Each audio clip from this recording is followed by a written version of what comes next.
Hello and welcome everyone. तो स्वागत है आप सभी का हमारे चैनल में। तो आज हम लोग बताने वाले साइंस के कुछ ऐसे क्वेश्चन जो आपके एग्जाम 8 मार्च के एग्जाम में देखे जाने वाले सब्जेक्टिव क्वेश्चन है दोस्तों। तो चलिए चलते क्वेश्चन की ओर।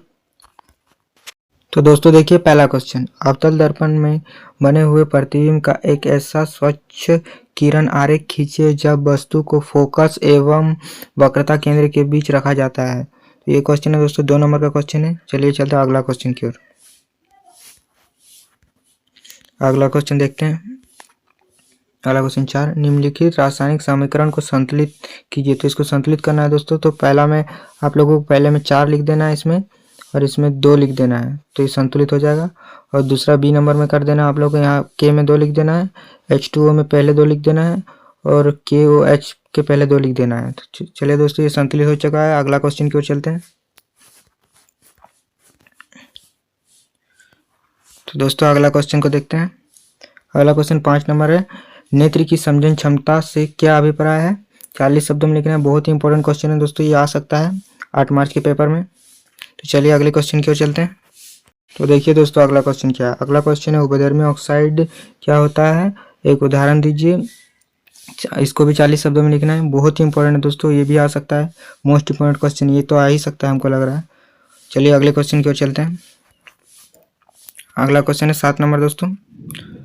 7 नंबर का क्वेश्चन है, स्वच्छ आकाश का रंग नीला होता है क्यों। तो इसको भी 40 शब्दों में लिखना है। ये भी बहुत इंपॉर्टेंट है, ये आ सकता है लग रहा है, क्योंकि आ चुका था साइंस में एक बार। क्या था वो, सूर्योदय सूर्यास्त के समय, सूर्योदय सूर्यास्त के समय लाल क्यों प्रतीत होता है, वो आ चुका है। तो ये इंपॉर्टेंट है। तो चलिए अगले क्वेश्चन की चलते हैं। तो अगला क्वेश्चन को पढ़ते हैं। तो अगला क्वेश्चन है, आपके अनुसार उत्कृष्ट गैस को अलग समूह में क्यों रखा जाता है। उत्तर 40 शब्दों में। तो ये कर लीजिए आप लोग। चलिए चलते हैं अगले क्वेश्चन की ओर। तो अगला क्वेश्चन है 3 नंबर का। अगला क्वेश्चन पढ़ते हैं। 5 सेंटीमीटर लंबी कोई वस्तु 10 सेंटीमीटर फोकस दूरी की किसी अभिसारी लेंस से 25 सेंटीमीटर दूरी पर रखी गई है। प्रतिबिंब की स्थिति, प्राकृति तथा साइज ज्ञात कीजिए। तो ये भी मस्त है क्वेश्चन दोस्तों, इंपॉर्टेंट है, आ सकता है ये। चलिए चलते हैं अगले क्वेश्चन की ओर। तो दोस्तों अगला क्वेश्चन है 10 नंबर, ऑक्सीजन के योग या ह्रास के आधार पर उपचयन एवं अपचयन की व्याख्या कीजिए। प्रत्येक के लिए एक उदाहरण दीजिए। ये भी कर लीजिएगा, इंपॉर्टेंट है दोस्तों। तो अगला क्वेश्चन देख लेते हैं। तो अगला क्वेश्चन 11 नंबर, 3 ओम, 6 ओम तथा 9 ओम प्रतिरोध के 3 प्रतिरोधकों को किस प्रकार संयोजित करेंगे कि संयोजन का कुल प्रतिरोध ए नंबर में 18 ओम दिया हुआ है और बी नंबर में 18/11 ओम दिया है। तो ये कर लीजिएगा आप लोग। चलिए चलते हैं अगले क्वेश्चन की ओर। तो दोस्तों अगला क्वेश्चन है, जिप्सम क्या होता है, इसको 373 के तापमान पर गर्म करने से क्या होता है। इसका भी लिखना है, 50 शब्दों में लिखना है। तो चलिए अगला क्वेश्चन को देखते हैं। अगला क्वेश्चन है, निम्नलिखित का सामान्य नाम क्या है। तो निम्नलिखित का सामान्य नाम, इन लोगों का नाम लिखना है आप लोगों को दोस्तों। चलिए चलते हैं अगले क्वेश्चन की ओर। अगला क्वेश्चन 13 नंबर है दोस्तों। 13 नंबर के क्वेश्चन में बोला गया है, चुंबक क्षेत्र रेखा के 3 गुण को लिखिए। 50 शब्दों में लिखना है इसको भी। तो बहुत ही इंपॉर्टेंट है दोस्तों, ये भी आ सकता है कल, मतलब 8 मार्च के पेपर में आ सकता है। चलिए चलते हैं अगले क्वेश्चन की ओर।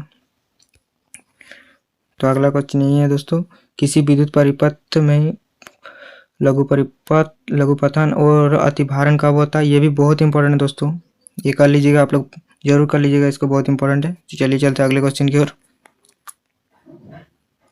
तो अगला क्वेश्चन को पढ़ते हैं दोस्तों, इथेनॉल से इथेनाइक अम्ल में परिवर्तन को ऑक्सीकरण अभिक्रिया क्यों कहते हैं। तो ये भी इंपॉर्टेंट है, इसको कर लीजिएगा। चलिए अगले क्वेश्चन। तो ये अगला क्वेश्चन है दोस्तों, ये इंपॉर्टेंट है दोस्तों। दिए गए चित्र में लवण के विलयन की चालकता का प्रयोग दिखाया गया है। तो 1, 2, 3, 4 एवं 5 का नामांकन करना है दोस्तों। इसका नामांकन कर लीजिएगा आप लोग, दिया हुआ है ऑप्शन में, तो पढ़ लीजिएगा एक बार। चलिए चलते हैं अगले क्वेश्चन की।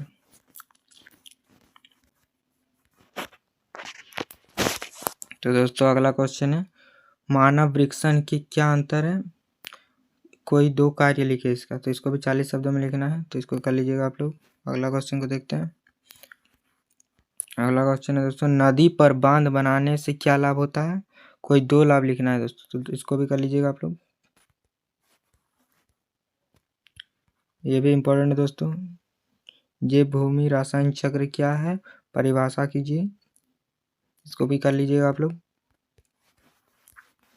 अगला क्वेश्चन है, ये तो बहुत ही आसान क्वेश्चन है दोस्तों, प्राकृतिक संसाधन क्या है, स्पष्ट कीजिए, इसको कीजिएगा आप लोग। अगला क्वेश्चन है दोस्तों, रक्त रुधिर क्या है, इसके कोई दो कार्य लिखे 50 शब्दों में। तो इसको भी कर लीजिएगा। तो अगला क्वेश्चन है, प्रतिवर्ती क्रिया और प्रतिवर्ती चाप में 3 अंतर लिखिए, ये भी कर लीजिएगा, इंपॉर्टेंट इस बार के लिए। अगला क्वेश्चन 24 नंबर है दोस्तों, हमारे शरीर में ग्राही का क्या कार्य है, ग्राही के कार्य ना करने पर क्या समस्या उत्पन्न हो सकती है। तो ये भी कर लीजिएगा। के सवाल के लिए अगला क्वेश्चन है दोस्तों, बहुत ही इंपॉर्टेंट क्वेश्चन है, 5 नंबर में आएगा ये सब। अमीबा में पोषण की विभिन्न अवस्था का वर्णन कीजिए, उत्तर अधिकतर तो 70 शब्द में दीजिए। तो अथवा में और क्वेश्चन दिया हुआ है दोस्तों, तो समजात और समरूप अंगों का उदाहरण सहित वर्णन कीजिए, उत्तर अधिकतर 70 शब्दों में दीजिए।